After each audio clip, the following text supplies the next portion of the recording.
mbokku téléspectateurs yu Bambilor TV ñu ngi leen di nuyu di rafetlu seen ànd ak la chaîne des valeurs et du développement di nuyu tamit l'ensemble des auditeurs yoo xamante ni ñoo ñuy may nopp jamono bi à travers suñu onde di la 100.4 ñu ñëwaat ak yéen ci seen émission kaay leeral askan bi di émission politique bu ngeen am dimanche bu jot lu ko dalee juróomi waxtu jàpp juróom-benn waxtu dimanche bu ne ñu dalal kenn koo xamante ni day yëngatu ci wàllum politique te ñuy dalal ki nga xamante ni mooy Assane Niang moom nag président parti bu bees la parti bi mu duppee ko jiital wareef monsieur Niang maa ngi lay nuyu di la dalal si suñu loko. waaw ñu ngi lay nuyu monsieur Fall di am mbégte di fi toog tey di nuyu également sa naataango bi fi toog. naataango bi mu ngi tudd ki nga xamante ni mooy soxna Fatou Diome nekk journaliste ci kër gi Fatou Diome maa ngi lay nuyu. Lassana Fall maa ngi lay fay bu baax a baax di nuyu suñu invité président Alassane Niang di ko dalal jàmm ci seen émission kaay leeral askan wi édition spéciale. monsieur Niang nga nekk ki nga xamante ni moo samp li nga xamante ni mooy parti bu bees parti bi tudd jiital wareef. ndax mën nañ xam kan mooy monsieur Niang avant ñuy dugg ci li nga xamante ni mooy parti bu mu sos monsieur Niang mooy kan d'abord. waaw Lansana maa ngi lay nuyu bu baax di nuyu seen téléspectateur di am mbégte di fi toog tey balaa may tontu sa question dafa am benn élément bi ma dégg ci sa kàddu léegi mu doon loo xamante ne dafa am solo donc ma bëgg ci àddu tuuti da nga ne la chaîne des valeurs et du développement donc loolu dafa dem lu am solo ndax loolu bokk na ci ñun li ñu jiital pour mën a réfléchir ci suñu engagement donc moo tax ma ne balaa ma tontu question boobu loolu amul na solo ma wax ko ndax valeur ak développement dañ nekk ay concepts yoo xamante ne dafa jot ñu koy doxee moo tax bu ñu gisee ne yéen da ngeen ko jël def ko seen bàkkukaay loolu moom dañ koy rafetlu. voilà man nag maa ngi tudd Assane Niang Thiès laa jóge juddoo Dakar nekk originaire du Gandiol ñun ay Gandiol lañu ndax sama maam foofu la jógee. Donc xam nga daal l'histoire du Sénégal au plan sociologique mais au plan également économique suñu famille mu ngi jógee Gandiol donc ma yaroo Thiès foofu laa jàngee ba yàlla def ma jógee Sénégal dem jàngee bitim réew donc maa ngi jàngee bitim réew li ñuy wax science politique laa jàng mais également relation internationale nekk di liggéey si li nga xamante ne moom mooy tabax réew de manière à ce que réew yi mën a jëm ci kanam. donc yàlla def may liggéey di yilif lu toll ni juróom-ñetti fukk réew yi nga xamante ne seen réforme institutionnelle yeeg seen gouvernance publique donc mën naa ko yor ci sama loxo ci fànn bu nekk nag jëlee ko ci justice jaarale ko ci finance publique ci budget donc ma nekk di liggéey si loolu maintenant depuis presque mën naa ne presque maa ngi dugg ci 16 ans donc plus de 15 ans pour ainsi dire donc loolu mooy présentation bi. Donc man ak samay naataango dafa am benn taxawaay boo xamante ne dañu ko mujj taxaw di xool ne lan moo tax suñu réew Sénégal mais également de façon générale l'Afrique lan moo tax suñu réew yi mënuñu dem ndax képp ku dëkk ci réew mi di nga gis ni bu ñu amee indépendance ak léegi suñu maam yi ni ñu daan dundee suñu pap yi ñun daan dundee ak ñun ni ñuy dundee da ngay xool ñoom seen mooy gën a neex à chaque fois suñu maam yi dañ doon dund bu neex suñu pap seen dund. moo xawoon yées tuuti mais gën a neex ñun suñu dund day gën a neex li nga xamante ne suñu doom yi moom la ñuy dund donc ñu toog def benn genre gëstu xool lan moo waral loolu. mais est-ce que suñu dund tamit gënut a neex bu suñu papa yi comme ni nga ko waxee suñu maam bu ñu xoolee ne yow. Touba nga jóge ñëw nga yegg si fii à l'heure te xëy na peut-être suñu maam amuñ woon loolu est-ce que mënuñ jàpp ni dund bi léegi la gën a neex. waaw loolu dinaa si tontu mais ma indi li nga xamante ne moom moo sabab li tax ñu créer parti. donc bu ñu defee taxawaay boobu xool lan moo tax ñun suñu dund yi taxaw ko neex noonu wala sax ma tourner la question nan lan moo tax suñu réew yi demuñu ñu def benn gëstu boo xamante ne dañ ko jagleel parce que ñetti atu réflexion 3 ans yoo xamante ne ñu ngi toog di réfléchir si lan moo tax suñu pays yi mënuñu dem bu ñu defee réflexion boobu nag ñu ne kat li nga xamante ne moom la ñu gis dañuy ñëw jëm ko méngaleeg li nga xamante ne moom la Sénégalais yi am comme attente. ndax képp koo gis ci biir réew mi di nga am loo xamante ne moom ngay xaar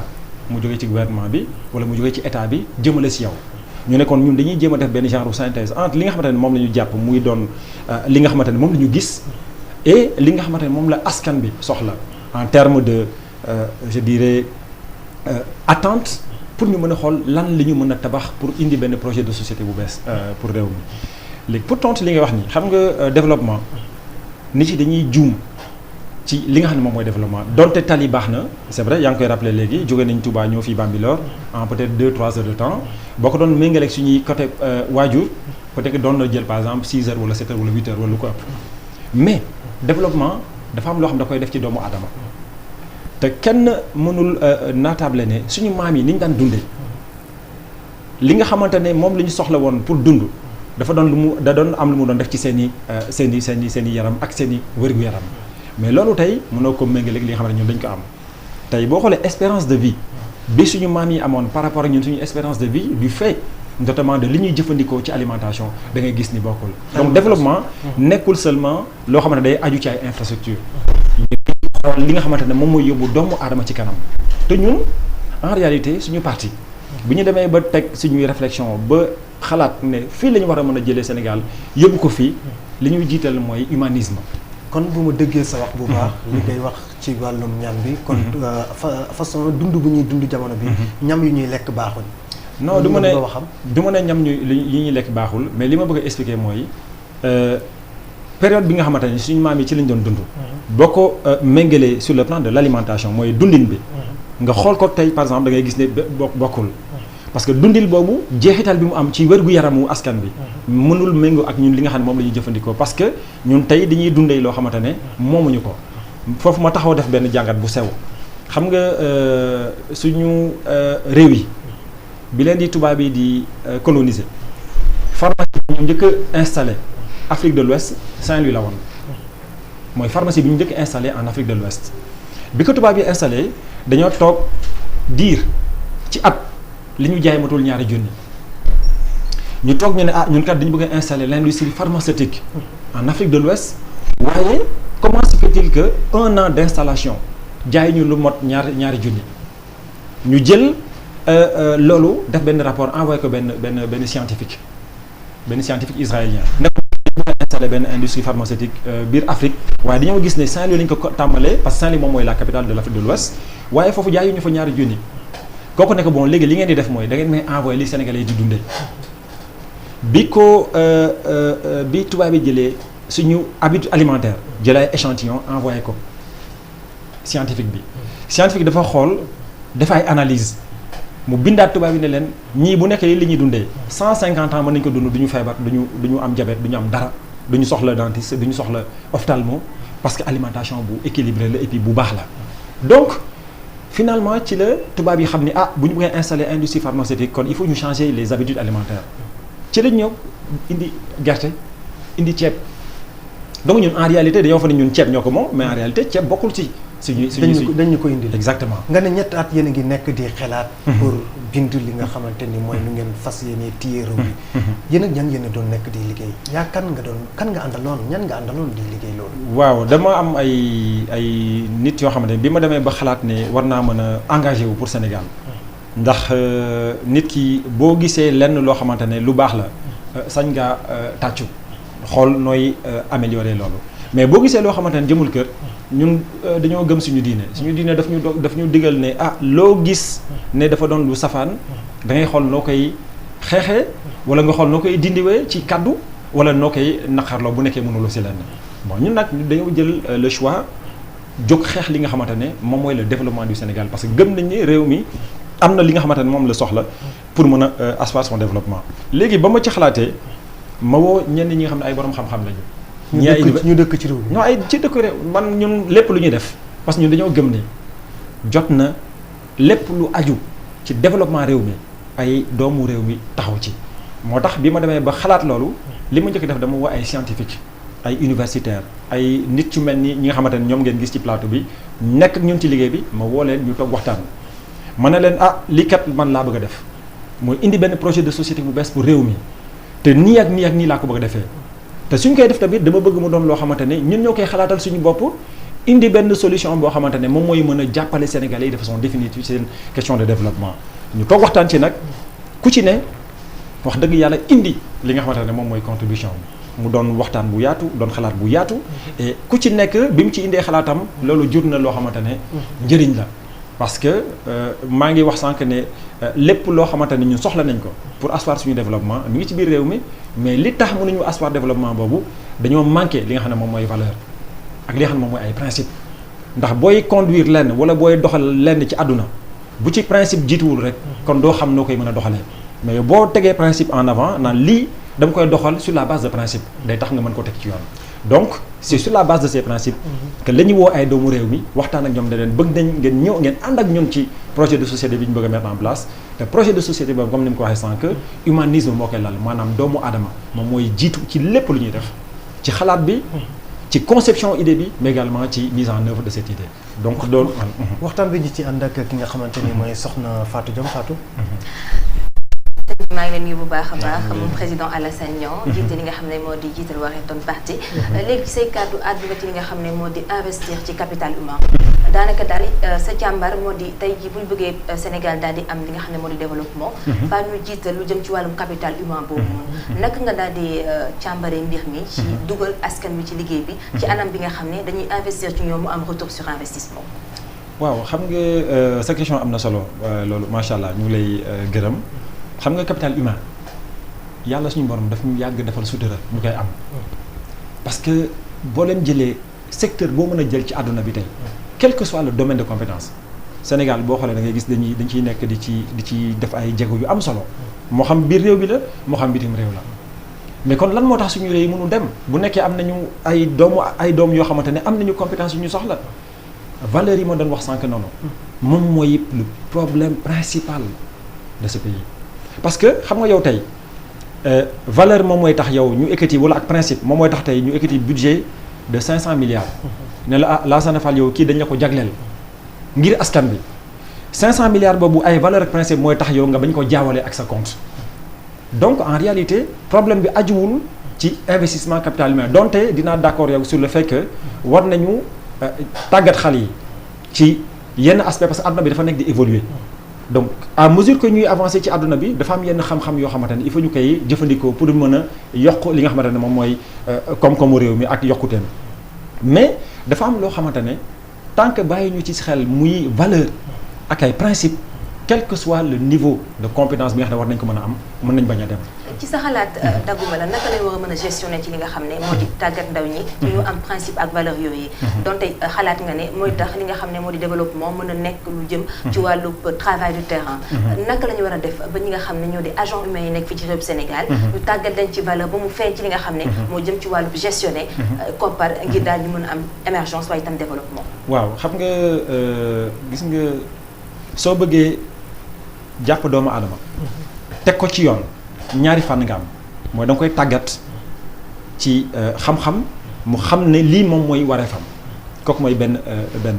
ñaareel bi mooy il faut nga mettre en œuvre des garde-fous ay mesures coercitives parce que doomu aadama ñaari mbir la yi gis lii mooy yoon lii mooy safaan moom même bu nekkee am na xam-xam moom mooy xool lan moo ko doy bu bëggee par exemple tegu ci yoon day tegu ci yoon parce que peut-être que am na prédisposition yi koy permettre muy def loolu wala peut-être que yar bi ñu ko yar dina am lu muy mooñaale ci boppam ba du ko mën a dugg mais bu nekkee nit ki am na xam-xam waaye loolu may wax ne am nekkul ci moom kon loolu il faut nga mettre en place disons des garde-fous ay mesures coercitives maanaam mettre en place ay bànqaas yoo xamante ne moom bu demee sax ba am sañ-sañ wàcc yoon kon loolu da koy téye du ci mën a dem loolu moo tax ma jàpp ni il faut aller ci ñaari solution yooyu tàggat nit ci tàggat xale yi ci ay principes ak ay valeurs notamment yi leen di mën a permettre ñu xam ni bu ñu leen dénkee leen loo xam ne askan bee ko moom ñu xam ni bu ñu koy utiliser dañ ko war a jëfandikoo pour askan bi mais bu nekkee tam dañu am ñoo xamante ne mënuñu loolu parce que peut-être nekkul ay prédisposition ci ñoom kon là en ce moment il faut mettre en place li nga xam ne moom mooy garde-fou yi nga xam ne ku bëgg a wàcc yoon rek loolu daf lay rappeler à l'ordre te ou bien boo wàccee tamit malgré les garde-fous am na loo xamante ne dina la mën a teg ci yoon moom mooy le sentiment de redevabilité bi nga xamante ne ku ci ne war na ko am te war nañu mettre en place des structures qui permettent que les gens soient redevables nga xamante ne lu ñu mën a teg en termes d'action ñu war ko mëne xam nañ ne am na loo xam ne dina leen ci fekk parce que bu ñu ko wàccee rek loolu dina mën a dal seen kaw donc man je crois que bu ñu trouver benn genre conjonction entre éducation formation notamment sur les aspects civiques boole également li nga xamante ne mooy mën a permettre que nit ki xam na ne moom bu wàccee yoonam rek am na lu ko nar a fekk je crois que loolu mën na tax nit yi bàyyi xel ci li nga xam ne moom mooy valeur yeeg principe yi ñu bëgg a inculquer. fan yi ñu weesu nga samp benn parti bu bees. tuddee ko jiital wareef. ndax mën nañ xam baat bi lu mu wundu jiital wareef. waaw loolu dañ ciy sawar a tontu ndax doomu aadama bu juddu rek wareef day tegu sa kaw te wareef bu tegoo sa kaw ba nga jëfe ko rek loolu day jur njëriñ ci askan bi ndax yow mi tey boo bàyyee sa wareef def leneen rek kon yaa ngi lor peut-être que ñenn ñi nga xamante ne peut-être ñi ngi doon yaakaar ci li nga waroon def moo tax ñun dañu jàpp ne bu askan bi jiitalee wareefam ci li koy xaar ci réew mi kon réew moomu day dem ci kanam bu état bi tamit jiitalee wareefam ci askan bi kon je crois que li nga xamante ne ñu ngi koy dund mu doon loo xamante ne dafa metti moo xam Bambilor la moo xam Kër Massar la wala moo xam Touba wala moo xam feneen kon loolu du am ndax wareef mënul weesu nit yi toog ndax état dama koy wax souvent ma ne nit yi dañu war a toog poser wu les questions de façon basique lan mooy état lan moo tax état judd gouvernement lan moo ko tax a jóg gis nga nit ñi bu ñu demee ba toog ba xam question yooyu ba maîtriser ko dans leur essence basique je crois que dinañ xam ni état bi mënul fi nekkal kenn ku dul askan bi mënul def lenn lu dul jàppale askan bi ci li nga xamante ne moom mooy attendam moo tax ñu jàpp ne bu ñu waxee ne jiital wareef nit yi dinañu xam ni ñun li ñu tax a jóg moom mooy faire en sorte que le devoir parce que boo xoolee parti bi ñu ngi tudd jiital wareef le devoir en mouvement parce que dañu bëgg wareef doon lu ñuy woowee état d'esprit te bu demee ba doon état d'esprit rek dafay créer benn dynamique bu créer dynamique rek finalement le devoir devient circulaire ñun nag ci tànk yooyu la ñu nekk moo tax ñu jàpp ne jiital wareef dafa doon loo xamante ne dafay parler aux gens parce que bu ñu jiitalee suñu wareef ci lépp loo gis ci àdduna bi rek je crois que ça permettra donc de régler les problèmes essentiels que parti politique yi niñ bëree biir Sénégal ndax gisoo si benn boo xamante ni doy na la ci ni muy nekk di doxee doo tax nga créer parti bu bees waaw loolu am na solo macha allah question bi am na solo trop ndax loolu dañu koy laaj sax Sénégal moom bëri na ay parti politique je crois que ñu ngi taw ci ay 300 et quelques partis bëri na mais xam nga ni ma waxee bëriyaay bi 300 boobu yëpp gisoo ci kenn koo xamante ne am na benn idéologie boo xam ne war nga ciy mën a bokk. waaw moom laay bëgg a expliquer nii xam nga nit ki lépp looy def war nga ci bàyyi xel war nga bàyyi xel li nga xamante ne moom mooy sa diggante ak sa borom mais au-delà de loolu bàyyil xel lan mooy yow sa diggante ak yow sa propre conscience xam nga nax sa bopp ku ne war na ko éviter ñun dañu toog. nee naa la ba ñuy dem bay bëgg a dugg ci lii def nañu ñetti at de réflexion loolu lu muy signifier mooy jóguñu rek jóg créer parti wala dugg ci politique dañ ko toog xool ko xool lan lay supposer ci wàllu suñuy sacrifice yu ñu war a mën a def suñu vie privée loolu lépp dañ ko xool xam ni donte dina doon loo xamante ne day metti parce que ñun on n'a jamais fait de politique mosuñu intéressé mais bu ñu jógee dugg si parce que dañu jàpp ni amuñu sañ-sañu bañ a dugg parce que dañu jël li nga xamante ne moom mooy suñuy réflexion lépp jagleel ko Sénégal ndax amuñu lenn loo xamante ne Sénégal ëpp na Sénégal amuñu ko donc li tax demuñu ci beneen parti parce que dañu bëgg a am suñu liberté de ton am suñu liberté de penser parce que également gëmuñu idéologie yi nga xamante ne moom mooy yi ñu fi utiliser biir Sénégal xam nga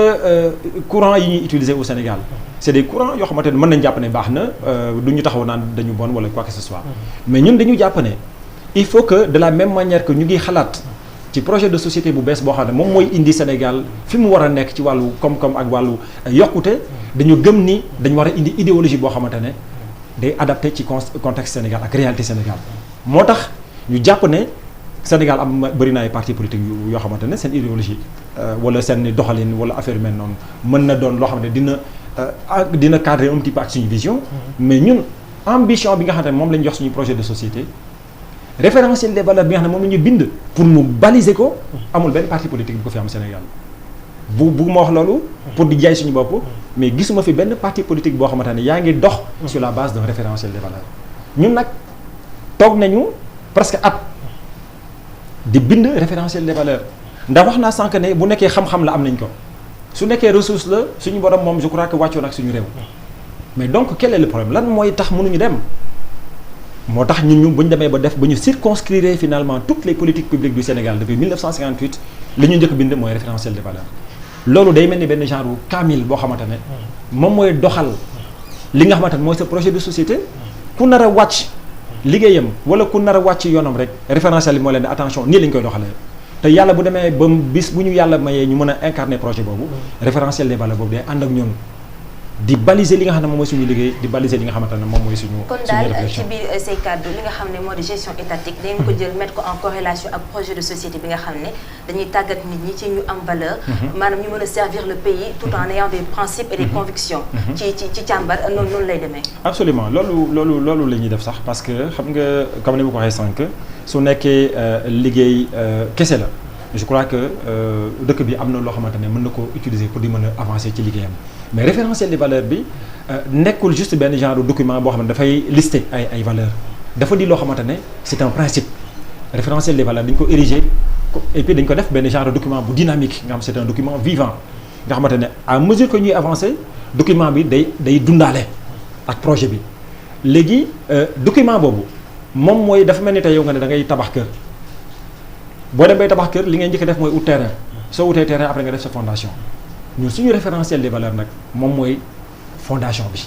nga xam ne loo si mënti teg dina ko mën a attan parce que liñ ci waroon def ak li nga xamante ne moom moo waroon permettre ñu mën a soutenir ay bâtiment wala lu mënti doon référentiel des valeurs moom moo koy téye moo tax ñu considérer ne c'est un document extrêmement important weesu na ay benn genre document boo xam ne day juste lister ay valeurs wala ay principes mais c'est un document boo xamante ne qui fera figure presque de constitution ci li nga xamante ne ñun moom la ñuy bëgg a wax donc suñu projet de société nag référentiel bi comme je l'ai dit daf koy accompagner mais li am solo ba am solo moom mooy humanisme bi nga xamante ne moom mooy nar a taxawal suñu projet de société ndax ñun projet de société bi ñu bëgg a mettre en place xam nga da ngay gis ci dëkk yi moo xam Afrique la moo xam Sénégal wala de façon générale nit yi dañuy jël benn courant de pensée moo xam communisme la wala moo xam capitalisme wala libéralisme ñu ne lii mooy suñu courant de pensée lii mooy suñu doctrine politique et cetera ñun nag dañoo def l'inverse dañu jàpp ne Sénégal réalité yi Sénégal yi am ci dëkk bi suñu dëkk ni ñu ko tabaxee ni ñu ko mooñaalee sur le plan culturel maanaam ci wàllu cosaan mënul méngoo courant de pensée yooyu moo tax ñun qu'est-ce qu'on a fait bu ñu demee ba xalaat ne suñu projet de valeur suñu projet de société lii la dañoo jël humanisme maanaam jiital doomu aadama comme doctrine politique humanisme boobu nag moom mooy déterminer tout le reste c'est-à-dire que tey bu ñu xoolee la question des inondations mooy mbënd bi comme ñu ngi ci actuellement bu ñu jiitaloon par exemple humanisme kon dinañu xam ni la question de l'inondation doit se traiter d'un point de vue humaniste te loolu boo ko defee rek kon loolu mooy commandé bu nekkee da nga waroon dugal 1000 milliards wala 10 000 milliards sax di nga ko dugal parce que li nga jiital mooy lan mooy doomu aadama bi mais boo jiitalee par exemple des questions politiques wala ay aspirations politiques wala ay considérations politiques kon doo mën a def liggéey bi war parce que yow li ngay jiital mooy lan laay def pour ñu mën ma falaat moo tax ñun dañoo jiital humanisme mooy doomu aadama ci lépp lu ñuy def ci réflexion ci mise en œuvre de la réflexion et ci li nga xamante ne moom mooy découler ci mise en œuvre de cette réflexion. ñi gis ne li ngay wax ni yëpp avant nga koy mettre en œuvre foog ñi fal la te xam nañ ne mbaa ngay nekk président foog mu am fooy jaar njëkk a nekk gu maire ñuy jëm ci élection locale ci janvier 2022 ndax ñi ngi xaar war nañ mën a xaar Assane Niang doon candidat mairie ville bu Thiès. waaw xam nga bokk na si li ñuy xaw a dugal ci ay njumte mooy li tubaab bi di wooye mimétisme xam nga tey ñun dañu jóg indi benn projet de société pour Sénégal te dañoo gëm ni projet de société boobu bu ko Sénégalais mettre en avant lépp li nga xamante ne askan bi soxla na ko da ko ciy gis ñun loolu dañ ko gëm. maintenant gisuma fenn foo xamante ne dañ fa bind ne balaa ngaa dem ci présidentielle il faut nga jaar par exemple pour maire donte mën naa comprendre est-ce que tamit jaar ci maire du gën a yomb pour nga essayer au moins ci benn askan boo xamante ne taxul koo bëri noonu yëpp. bu réussir nga doog a xam ne war ngaa mën a laaj réew bi. non xam nga toog rek laaj réew bi noonu. xam nga développement mënul aju ci nombre parce que boo ko calculer ci nombre rek da ngay jum parce que bu nekkoon question de nombre kon xam nga Thiès mi ngi nekk ville boo xamante ne ñu ngi toll ci à peu près un peu moins de 1 million d'habitants Thiès su ma xoolee la ville de Thiès. bu ñu jëlee région bi peut-être ëpp na loolu bu nekkoon question de nombre la kese kon Dakar day doon loo xamante ne moom tubaab fakala macha allah donc la question du développement ne peut pas être posée maa ngi wax ci tubaab sax développement wu réew yokkuteem mënoo ko lal ci seulement ay question de nombre donte démographie dafa nekk benn facteur dividende donc du développement économique waaye boo xoolee ne yow par exemple pour nga egsi ci lii il faut nga jaar ci leer da ngay juum mën naa comprendre lii sous-tendre question bi parce que loolu daf lay permettre nga mën a xam askan bi nekk ak ñoom ci biir localité bi di xam seen i kii ak yooyu mais loolu ajuwul nga nekk maire pour xam ko ndax lépp lu Thiès soxla par exemple wala localité yi soxla. parce que lu tax ma laaj la ko mooy que mun ngaa nekk ci origaay des fois match mun na di daw nga nekk ci tuus wi. yaakaar ne ci biir dafa neex nga dugg ci biir beneen réalité moo fay ne. dëgg la loolu moo tax ma lay laaj loolu. mais loolu day fekk nga fàtte li ma wax sànq mooy ñun dañoo toog ñetti at di saytu. ci théorie. mais pratique amagul de. du théorie parce que fan la guñ dem. xanaa yow da nga fàtte li ma la wax sànq nee naa la man 15 ans ngi nii maa ngi jàppale réew yi. hors du Sénégal. ba ci Sénégal. léegi question de pratique bi nga xam ne ak de proximité bi nga xam ne Lassana soulevé ne ko day laaj nga jege askan bi ngir mën a xam lan mooy seen càkkuteef maanaam tey ji boo nekkee ci localité nga imprégné wu carrément lan mooy seen besoin nga mën leen servir ci li nga xam ne loolu lañ soxla est-ce que ci biir parti bi nga xam ne jot nga ko daal di yëkkati bëgg ci daal di jàppale Sénégalais yi jiital lu jëm ci wàllum devoir mu di devoir en mouvement bàyyi nga ci xel mbir moomu lépp bu baax a baax xam lan lañ bëgg carrément lan mooy seen càkkuteef en termes de développement ngir mën ci investir dëgg la question bi am na solo xam nga nit ki soxlawuloo assumer benn position en tant que maire pour xam lan mooy besoin askan bi parce que nit ki mën nga doon maire sax et puis loolu coupé la sax de la réalité du développement local wala du terrain au plan local mais xam nga ñun dafa am loo xamante ne dañ ko def sur le plan peut-être conceptuel mais sur le plan pratique maa ngi lay wax sànq ne ba ñu ñëwee dañoo ñëw bëgg waxtaan ak askan bi di jéem a xool li nga xamante ne moom mooy li ñu jàpp par rapport ak ñun li ñu trouvé comme élément de réflexion pour moñaler les deux et afin d'aboutir à ce projet de société waaye soxlawuloo instance au plan local pour di xam tey lan mooy problème askan bi xam nga tey problème askan bi mooy il se résume en 3 choses moom mooy les besoins sociaux c'est-à-dire que nit yi tey toll nañ ci situation boo xamante ne bëgg nañu lekk waaye amuñu lu ñuy lekk loolu c'est un problème crucial boo xamante ne il faut ñu régler ko et loolu c'est valable dans les localités c'est valable dans les communautés mais c'est également valable dans les villes ndax tey boo xoolee ñàkk li ñuy woowee pauvreté ak famine est-ce que xam ngeen fan la gën a ëppee ci Sénégal Pikine bi région de Dakar Pikine bi région de Dakar mooy la région la plus touchée par la famine au Sénégal lu ko waral mais moom laa lay expliquer gis nga ñàkk wala besoin askan bi soxlawuloo nekk en instance locale pour di xam lan la askan soxla wax naa sànq donc foofu la ñuy tàmbalee deuxième élément mooy lan mooy ñàkkum xëyu xale yi parce que nit da ngay jàng dem ba ab université am say lijaasa mënuloo liggéey parce que li tax nga war a mën a liggéey tey ci réew mel ni Sénégal defuñu ko parce que xam nga dafa am loo xamante ne moom la ñuy woowee environnement économique moom mooy tax yow nga mën a jàng génn mën a liggéey environnement économique ñaari mbir moo koy lal li nga xamante ne moom la état bi di mettre en place en termes de politique publique ak li nga xamante ne moom le secteur privé bi di mettre en place en tant qu'action boo boolee ñaar yooyu da ngay arriver à une conjonction qui sera favorable et propice mais boo ko amulee ñetteel bi mu nekk loo xamante ne dañ koy gis à chaque fois moom mooy donc les inondations nekk na benn élément boo xam ne sonal na askan bi trop il y a d'autres besoins yoo xam ne mën nañ ci xuus mais mën nañ jàpp ne tey aujourd'hui le secteur social que ça soit sur le plan de la santé moo xam éducation la moo xam li nga xamante ne moom la askan bi soxla pour di mën a subvenir à ses besoins loolu dafa doon loo xamante ne c'est un besoin extrêmement crucial mën nga bañ a nekk ci mairie yi wala bañ a nekk ci localité yi mais di nga xam ne loolu mooy suñu kon bu ñu déggee sax bu baax mooy que instant yi yéen nekk candidat ci mairie taxagul leen jot non loolu tontuguma foofu donc dama doon jox juste ay éléments de réflexion voilà ñun suñu parti mi ngi doog a judd ñu ngi nekk di xalaat ay stratégie ay approches yoo xamante ne qui nous permettront d'aller à la quête du suffrage local dinañu ko def ci yenn localités yi ñu ngi nekk di réfléchir ak suñu bureau mais li am ba am mooy élection locale yi dañ koy xool de très près ndax nekk na lu ñu soxal parce que xam nañ ni liggéey bi ñu war a def ci mairie yi il faut que tous les maires du Sénégal xam ni bu ñu leen joxee un mandat électif dafa am loo xamante ne il faut ñu bàyyi ci xel moom mooy les plans de développement locaux xam nga tey Sénégal mooy presque l'un des seuls pays ci àdduna bi mairie yi seen bopp amuñu plan de développement local au niveau je dirais de façon endogène loolu moo waral état bi dafa mujj créer li ñu wooyee ADM agence de développement municipal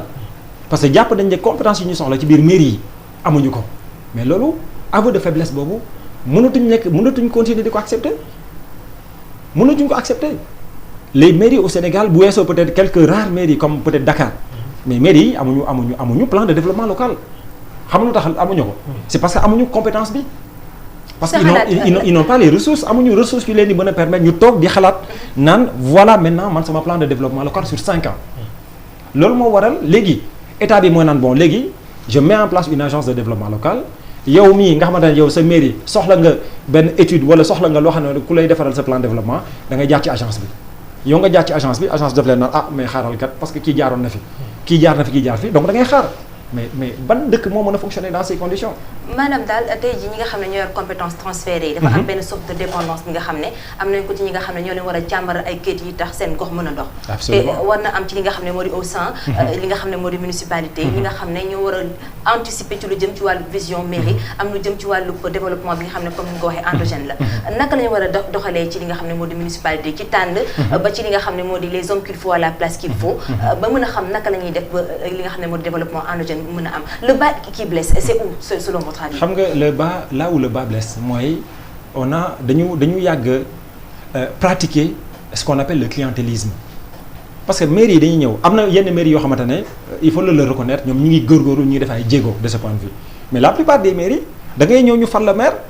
après da nga am ay conseillers municipaux mais ñi nga xamante ne ñoom ñoo war a concevoir les politiques locales mais compétence bi amu fa. Et donc si la compétence n'existe pas mais mënuloo développer sa réew sa gox plutôt c'est aussi simple que ça yow da nga yor sa mairie ñu jox la un budget boo xamante ne c'est un budget annualisé avec yenn dotation yi nga xamante ne ci ministère de la décentralisation lay jóge et cetera mais boo amulee ressources boo xamante ne moom moo lay concevoiral say politiques de développement local mais foo jëm. kon ressources humaines bi daal moo xaw a desandi. exactement absolument parce que la pratique des ressources humaines au plan local ni ñu koy doxalee. moo jaaduwul moo tax bokk na ñun ci suñuy réflexion ñu créer li ñuy woowe une véritable fonction publique territoriale une fonction publique locale nga xamante ne am na yenn position yoo xamante ne du ay yaama neex rek moo tax ma la fi dugal da ngay def concours xam nga tey boo defee appel à candidature sur un certain nombre de sujets jeunes yaa ngi fi yor seen lijaasa toog di xaar di ut liggéey mais ñooñu boo leen ubbilee buntu mais ñu defal la liggéey bu am solo après nga encadrer leen donc au sein des collectivités territoriales au sein des mairies il faut développer li nga xamante ne moom la ñu woowee la fonction publique locale mu doon loo xamante du doon benn genre slogan mais day doon loo xamante ne dañ koy gëm et joxe les moyens qui permettent d'aller vraiment vers la mise en œuvre donc de ce genre de pour nga gagner élection fii nii ci Sénégal moo xam local moo xam présidentiel ñu baaxoo di gis parti politique yi di def benn coalition ndax boo buggee dem nekk candidat ci mairie ville bu Thiès ñi nga war nañ mën a xaar benn coalition am waaw coalition moom dafa doon loo xamante ne je crois que kenn mënatul dem sa bopp te nit yow mën nga am benn vision mais comme on dit lu ñëpp mën wala en tout cas lu benn nit mën peut-être que nit yu bëri bu ñu toogee peut-être ñoom ñoo ko koy dàq donc ñun comme je l'ai dit sànq ñu ngi nekk di réfléchir à des stratégies moo xam sur le plan local la wala moo xam ci yeneen fànn mais dans tous les cas ñun li ñuy mettre en avant mooy suñuy valeurs ak suñuy principes di tàllal loxo képp koo xamante ne gis nga sa bopp ci suñu projet de société ak suñuy valeurs ak suñu principe ubbil nañ la suñu loxo les seules conditions qu'on demande moom mooy principe ak valeur amul marchandage parce que ñun dañu ñëw bëgg indi benn doxalin boo xamante ne dafay tranché ak li nga xamante ne moo fi mës a am li fi mës a am depuis 1958 ba maintenant la ñu bëgg a jël teg ko de côté parce que gis nañ ne loolu c'est pas producteur de résultat donc ñun on fait appel aux gens sur la base de principe ak valeur ku ñëw ak ñun duñ la daan yow dañ lay jox ñaari poste ñett wala ñeent wala du ñu taxaw naan li non y aura pas de marchandage li ñu teg mooy ay principe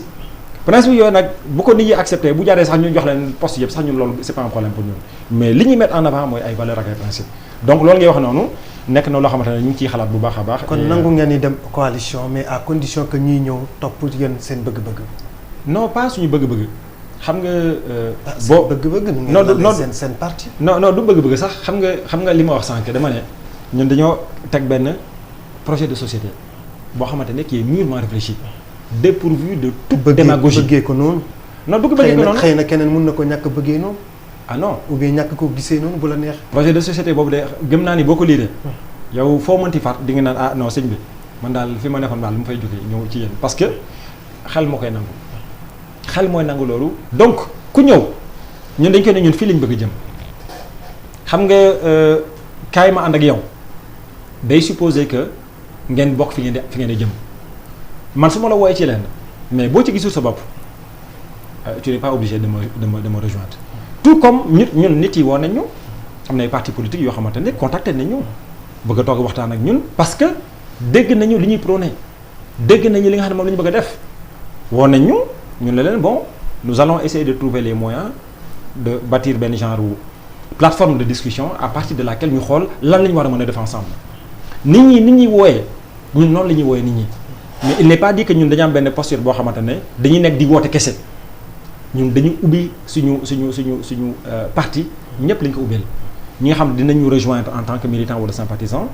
ak ñi nga xamante ne yor nañu ay mouvement nar a ñëw bootu ci ñun parce que gëm nañu projet bi de la même manière am na yeneen parti politique yoo xamante ne dinañ dégg ne Jiital Wareef le devant un mouvement li ñuy proposé nekk na lu am solo nañu dem ànd ak ñoom ci coalition soit en tant que leader soit en tant que membre de la coalition mais loolu lépp day aju ci waxtaan ñun amuñu benn position dogmatique boo xamante ne dañuy taxaw naan yéenay ñëw ci ñun ànd ak ñun rien d'autre mais ñun li ñuy wax mooy on met en avant des principes et des valeurs principe ak valeur boo ko mettre en avant moom mooy déterminer maintenant le reste ak sa conduite te ku ànd ak principe ak ay valeur moom mënoo am benn position dogmatique taxaw naan man maay jiite quoi qu'il arrive mais da ngay waxtaan selon maintenant les principes qu'on met en avant et selon les valeurs qu'on met en avant pour asseoir suñu décision. léegi inquiété wu ci fànn yi nga xam ne lu ñeel wàllu masse électorale ku ko wax fii ci réew Sénégal bëgg a drainer ay foule le fait que nga bëgg a conserver li nga xam ne moo di sa idéologie ak itamit am notoriété am li nga xam ne moo di masse électorale naka nga nar a gérer les deux ba doo def li nga xam ne moo di prôner benn doctrine ba à la fin mu daal di am li nga xam ne moo di trahison. waaw mais xam nga nit booy bëgg a adapter sa idéologie en fonction de la masse électorale kon yow li ngay wootee gëmuloo ko ñun dañu am benn constance boo xamante ne dañ ko gëm xam nga soxna si gis nga ñun li ñu tax a jóg tey du ay caaxaan parce que bu nekkoon caaxaan du ma am sañ-sañu jël ay kilifa ne leen kaa leen ñu ànd te kilifa yooyu may woo ñuy ànd ak man dañu nekk ay kilifa ci réew mi nekk nit yoo xamante ne dañu ànd ak ay valeurs aussi nekk nit ñoo xamante ne mais awma sañ-sañu di leen di dugal ci loo xam ne tey mën na leen fii la su mën leen fii non loolu man je me l'interdis donc Olof Njaay dafa ne boo duggee ci néegu dëgg dina néew ci ñu lay fëgg loolu Olof Njaay wax ñun nag dañu dugg ci néegu dëgg gis nga néewu dëgg boobu bu nekkee benn nit lañ nar a indil ñu assumer ko parce que wax naa sànq ci njëlbeen ne ñun dañu teg loo xamante ne dañ ci jiital suñu borom jiital ci suñu conscience donc amul lenn loo xamante ne day safaanoog suñu conscience wala loo xamante ne day safaanoog li nga xam ne moom la ñu gëm au point de transiger te loolu moo tax transhumance di am xam nga la transhumance est une anomalie mais anomalie boobu li tax mu am c'est parce que nit yi dañuy changer finalement de circonstances à chaque fois que la situation électorale l'impose ñun nag on a fait le choix donc de trancher avec ça moo tax Jiital Wareef nekkul seulement le nom d'un parti c'est un idéal. kon ubbi porte yi nekkul képp ku ñëw rek dugg mais day fekk mu dëppoo ak li nga xam ne moo leen teg ci charte ci wàllum doctrine. exactement parce que loolu gis nga boo engagé woo ci benn parti sur la base de conviction wala nga def ko sur la base d'une idéologie comme ñun ni ñu ko defee nii ñun suñu idéologie c'est l'humanisme doomu aadama la ñu jiital ku engagé wu ci loolu mooy tax suba nit ki du ñëw taxaw di la naan sëñ bi dama bëgg lii wala dama bëgg laa wala nit di bëgg engagé wu pour xaalis. wala nit di bëgg engagé wu peut-être pour des intérêts yi nga xamante ne bokkul ak li nga xam ne moom mooy intérêt projet bi ñun nag loolu dañ ko wax de façon très claire et donc képp ku ñuy invité wax naa ko sànq man ñun dañuy tàllal suñu loxo doomu aadama yépp ci kaw gëm nañu ay principes ak ay valeurs te man gëm naa ni Sénégal man loolu lu ma gëm la gëm naa ni Sénégal la majorité des Sénégalais ay principes li ñuy doxee ak ay valeurs man loolu dama ko gëm mais li tax tey Sénégal xaw a jikko yi xaw a li tax ñu war a gën a defaraat jikko yi c'est parce que boo wootee nit ñi ci loo xamante ne dafa doon du safaan mais dañ ci dem parce que du ñu gis alternative bu ñu gisee alternative dëgg xam ne lii loo xam fu ñu may woon yi jëmul kër kii fi may woon yi jëm na kër mais dañuy topp ki nga xamante ne moom mooy woote li nga xamante ne moom mooy doon seen intérêt mais tant que nekkuñu ci situation boo xamante ne les gens peuvent prendre des décisions en fonction de l'offre politique bi nga xam ne moom lañ leen offrir je crois que ñun lu ñuy woote xam naa ni moom gëm naa ni donte nekk na idéologie boo xamante ne bu bees la parce que sénégalais dinañ ko gën a découvrir à mesure qu'on avance dinañ ci gën a xuus organiser ay séminaires waxtaan ak di ci dem ci ñoom et cetera expliquer leen le concept lan la ëmb gëm naa ni sénégalais bis bu ñu demee ba xam dëgg li nga xamante ne li ñuy wootee moom la ëmb rek je crois que ils feront le choix sans aucune hésitation. ndax commencé ngeen jamono bii di jaay ay carte membre. waaw loolu tàmbale nañ ko il y a quelque temps je crois il y a 2 ou 3 semaines en réalité mais dañuy def benn pause parce que dafa amoon benn événement bu ñu doon organisé semaine dernière mooy suñu rentrée politique événement boobu nag comme ni ngeen ko xamee mbas mi nekkoon lu xaw a doy waar chiffres yi xawoon jéggi dayoo ñu bëggoon def benn événement bu rëy mais en toute responsabilité ñu xam ni mënuñu nekk parti buy tuddee boppam jiital wareef di bëgg a prôner rupture di bëgg a prôner li nga xamante ne moom mooy singularité parce que ñu dañoo décider ne dañuy def loo xamante ne lépp lu ñu war a def sur le plan politique il faut mu doon loo xam ne day doon guléet ci réew mi donc ñu décider toog waxtaan ne kon dina baax ñu bàyyi événement bu rëy boobu nga xam ne dañ ko waroon organiser nit yi jóge fu nekk organiser benn format bu réduit woo télé yi woo rajo yi woo la presse en ligne gars yi mën ko relayer et cetera donc semaine bii di ñëw incha allah dinañu gën a waxtaan ak suñu bureau pour asseoir benn stratégie boo xamante ne qui nous permettra donc de travailler sur un plan d'adhésion au plan national. donc kon guddi gu ñu toll nii jiital wareef propagé wut ci yenn région yu nekk ci biir Sénégal. waaw du ma ne propagé wul parce que am nañu ay représentants ci région yëpp actuellement. ci 14 régions ci 14 régions yi am nañu ay représentants ci diaspora bi. am nañu ay représentants au niveau départemental donc ñu ngi ciy continuer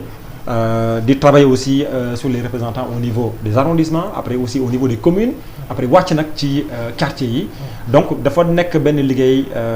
de longue haleine bu ñuy tàmbali mais rappelez ne bi ñu sumbee liggéey bi yépp nous sommes un parti presque naissant buy doog a judd daanaka bañ ko tàmbali léegi matul ñaari weer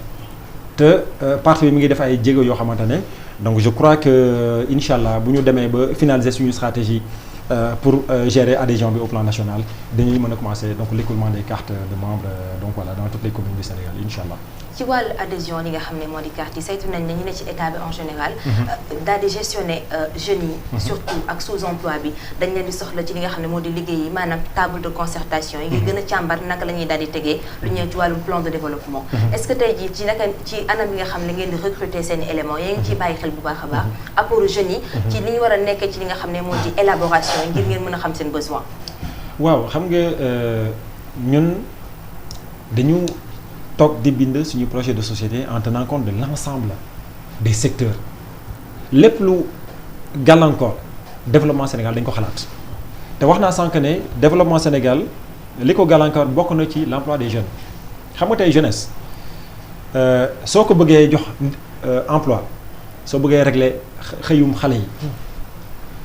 du xaalis loolu il faut que décideurs politiques yi xam loolu moo xam Sénégal la moo xam feneen la. mais boo yor xaalis doo mën a investir tamit. non d'accord ma foofu ak yow xam nga emploi naka la noo koy gérer. L'emploi est une question de choix politique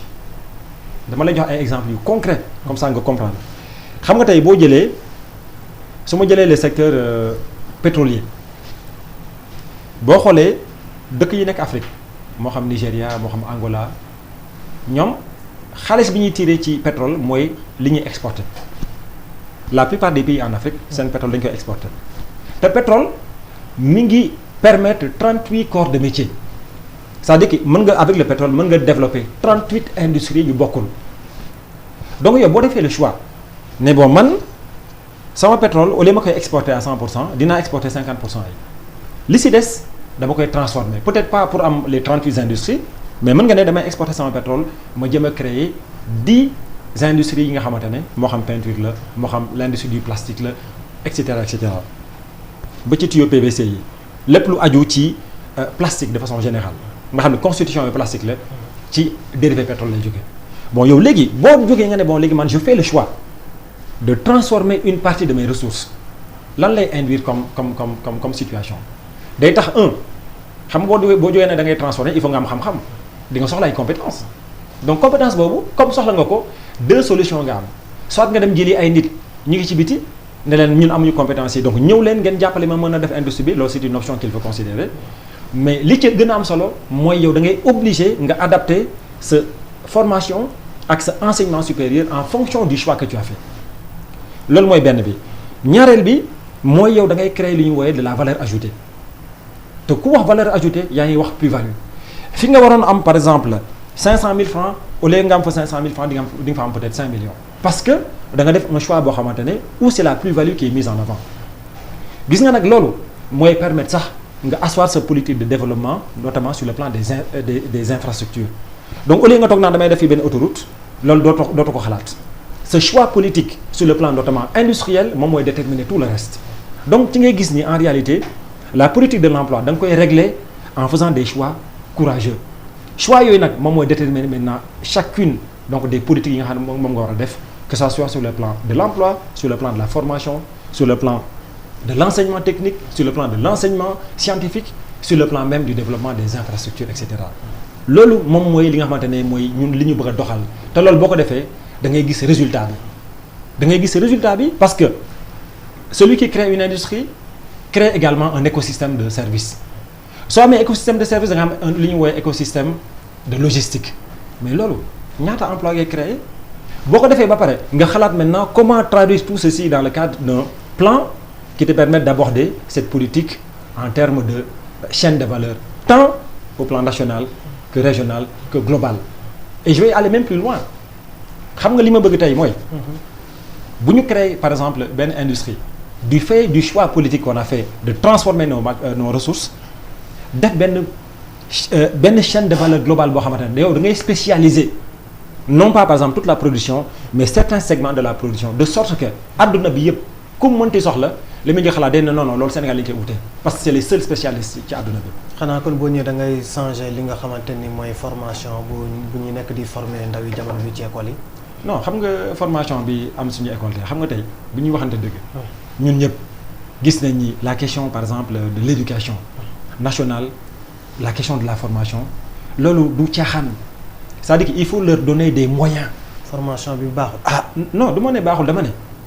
il faut donner. daa mel ni da nga koy dingat. non man du ma ñun nag xaaral ma wax la nag benn affaire gis nañ ñun dafa bokk ci suñu doxalin du ñu dingat kenn. non formation mais dañuy def benn analyse boo xamante ne une analyse froide lay doon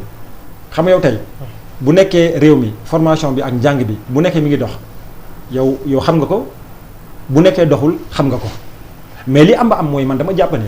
non yaa ma koy gën a mën a xam ne yow la question de la formation jaral ba ma nga samp parti politique. waaw yaa ko gën a xam. waaw d'accord ma ne en tout cas daal la question de la formation ak de l'éducation il faut régler ces questions en dotant les deux secteurs de moyens parce que nit ki mënoo ko yónni ba pare tey xelam loolu mënul nekk donc boo bëggee régler la question de la formation ak de l'éducation il faut nga doter leen de moyens boo leen doter moyens ba pare nag maintenant nga bind nag li ñu woowee nag benn contrat de performance ak ñaari ministères yi jox naa leen jumtuwaay jox naa leen alal jox naa leen lépp li ngeen soxla maintenant contrat de performance lay signé ak yéen contrat de performance entre l'État et les ministères sectoriels concernés nga xamante ne ils sont tenus par des résultats la question des moyens ne se pose plus parce que nit ki boo demee ba jox ko moyen moom